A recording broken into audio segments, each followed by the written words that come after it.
I wrote this book because in the last 5 years, I do about 100 speeches a year.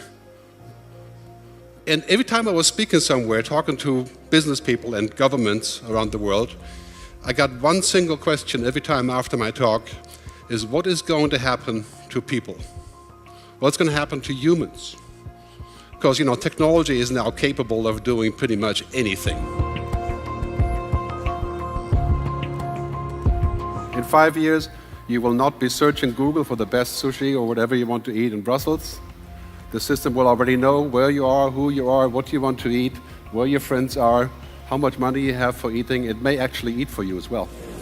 Artificial intelligence is going to be absolutely everywhere. I think it could be fantastic. It could be both amazing or very creepy.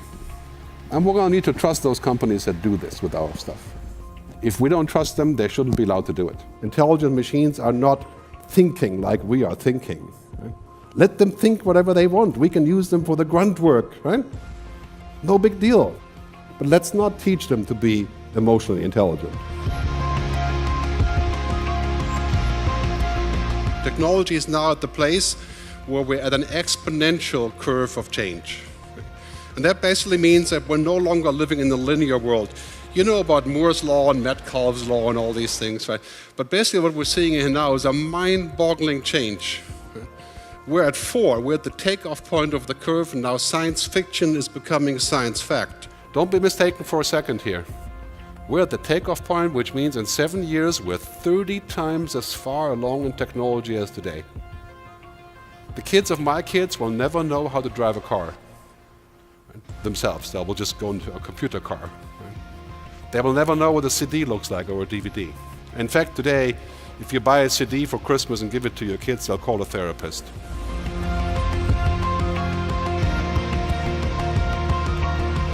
And I would propose to you, as the future of Portugal is concerned, it's not enough to disrupt. Okay? To disrupt is a good thing to do, and it works for a while, right? But you also have to construct something new. But the German car business is a great example. Right? What happened here is that the future of the car industry is not about cars. Right? It's about mobility. Here's the lesson you can learn from the music business. If you don't react, the future will look bright, but you won't be part of it. The efficiency is for robots. That's what machines do. That's not the final destination. Happiness is the final destination. Customer happiness is not achieved just with efficiency. Have you heard a customer that says to you, I really love your company because you're so efficient? Right? What's the point of that? I mean, why would they love your company? Because of relationships, trust, brand, purpose, meaning, combination of 100 things. Efficiency is just one of those. Don't be mistaken, digital transformation does not mean we're going to be ultra efficient and that's the end of the story, right?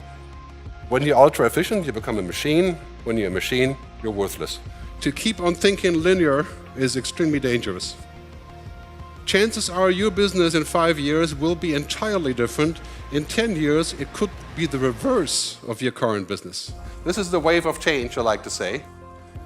If you're in the media business, you're already in that. If you're in the e-commerce business, of course, the mobile phone business, and of course the car business. But waiting on the beach, education, banking, energy, insurance. If you run an energy company or a bank, look at the music business, that's what's going to happen to you. 10 years ago, if you would have gone to a major company and you said you should hire more people who are critical thinkers, they would have said, no, they're absolutely not. We don't want people with emotions. We don't want people throwing sand in the gearbox. Right? But Picasso already said, computers are really stupid. They only have answers.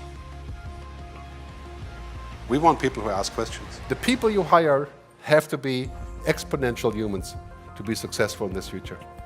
Not just great tech people. Not just the left brain. If you have kids, don't let them learn anything that can be automated. Any routine, gone. This thing here that all of us have now, this is our external brain, right? Our second brain.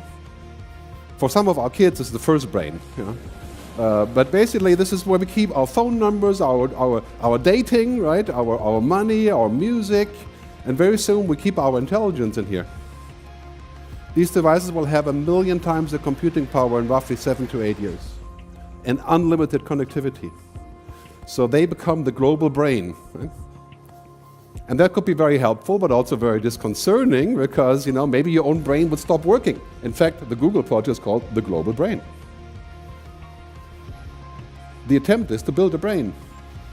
So Facebook, in fact, has a brain of 2 billion people. That's us, inside that brain, and they can use that to think.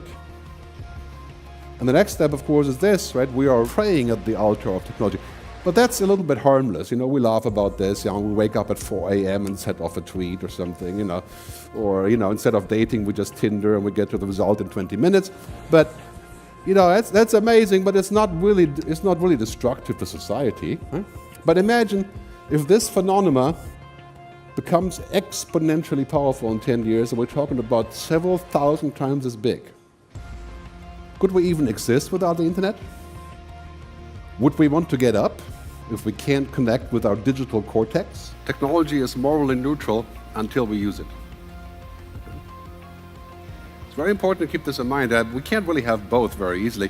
What we need to figure out is how we use the global brain to our advantage, but not be used by it. Who would you trust to create the digital copy of yourself? That's what they're doing. They're creating digital copies of us. And we like the idea because it's convenient. Right? It's clearly a huge challenge that we're going to see here. How far will we take this? Will you take it all the way to the cyborg? That's what's being suggested. We're becoming technology. Do you believe that humans are technology? If you go to Silicon Valley, the answer is often yes. Right? We're just fancy software. Or bad wetware, what's called wetware, right? Blood, flesh and blood, right? We need upgrades. There's already a saying in the US that says you're either wired or you're fired. Right? You're always on that, and in a few years that means you use augmented reality, you use virtual reality, and 10 years means your brain is connected directly to the internet. And I'm not joking on this one. The biggest danger in the future is not that machines will kill us, or take over, or will move to Mars because machines have taken over the world. The biggest danger is that we become like them. That we become like machines, that we become useless humans. Maybe you forget how to date in real life because you're using Tinder. Right? Maybe you forget how to navigate in a city because you're using Google Maps. Well, that's okay, I guess, right? But are we going to forget how to vote? How to make up our own mind? Right? Are we going to forget how to have relationships? I call that machine thinking. If you think that your business is a machine, you are in deep trouble. Don't think for a minute that technology is your savior. Right? It is not. Technology is a tool. And it's a magical tool. Right? And because it's so magic, we sometimes think that the tool is the purpose. Right? The tool is not the purpose. The purpose is us. Right? But we should not confuse those two things. When we talk about digital, we're not talking about us. We are not digital. We should not try to become like machines, because we would make a very bad job at being machines. And so the question I have for companies that do the Internet of Things, and regulators and governments, right, how will we use the Internet of Things to empower us, right, for human flourishing? That's to stick with the Greek philosophy, that's the ultimate goal, right? We want to be happy. We may be the last generation of humans that still knows what offline means. Well, in fact, you could argue, of course, we're different generations, right? Most people don't know what offline means. It's a mental state now. As I like to say, offline is the new luxury.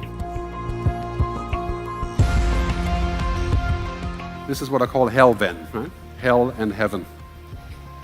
Technology could be fantastic, and I think it will be if we do it right. 90% is on that way. Or it could be hell, right? It could be worse than anything we've read in George Orwell. We're going to have computers that are 1 million times as powerful as what we have today in roughly 6-7 years, quantum computing. This computer could crack the RSA encryption code in 14 seconds, running all 300 trillion variations. It could also work on our human DNA. If we have machines that are this powerful, How are we going to control them? Will they actually be our servants, or will they be our terrible masters? We need to seriously consider a global mission control. We can't just leave this issue hanging up there and saying, well, it will self-regulate. It will not. We're talking about $43 trillion here. This will not self-regulate. Who is mission control for humanity? Well, you know where it is now. It's a tiny triangle in the San Francisco Bay called Silicon Valley. That is mission control for humanity. There's an ethical imperative that everything we do with technology has to have a sort of collective use of mankind, right? It has to lead to a positive result. If we don't do that, we're going to be in an arms race. An arms race of artificial intelligence, robotics, geoengineering, and human genome editing. Gerd, his 62 facial muscles express the following: Gerd seems to be angry, right? A machine can do that. But can a machine be angry? Well, it doesn't exist. There's no existence. Without existence, you can't be anything. You can just simulate things, right? So this is really important. Machines don't have ethics, but we must have ethics. If we don't have ethics, we die, right? Every human society without ethics has died. We want innovation, we want transformation, we want to go forward, right? Well, we need a framework of a sort. I mean, imagine if we hadn't regulated the oil companies. Do we need environmental protection? Nobody likes protection. Right? I mean, clearly, that's a shocking word, just like responsibility. But I'm not talking about greenwashing here or any such things. I'm talking about if data is the oil and we're making trillions a year with data, do we need a protection that says there's something that is beyond data? Do we need that? Do we need an EPA for humanity? There will be no future where we can say, let's go back on technology. Let's not use mobile devices. Let's not use the cloud. It's not safe. Let's not use the cloud because it's Americans, and the NSA listening or whatever, right? Those are concerns that we all have, but we have to address them. We cannot go back with technology. What we have to do is find a balance. Embrace technology, but don't become it.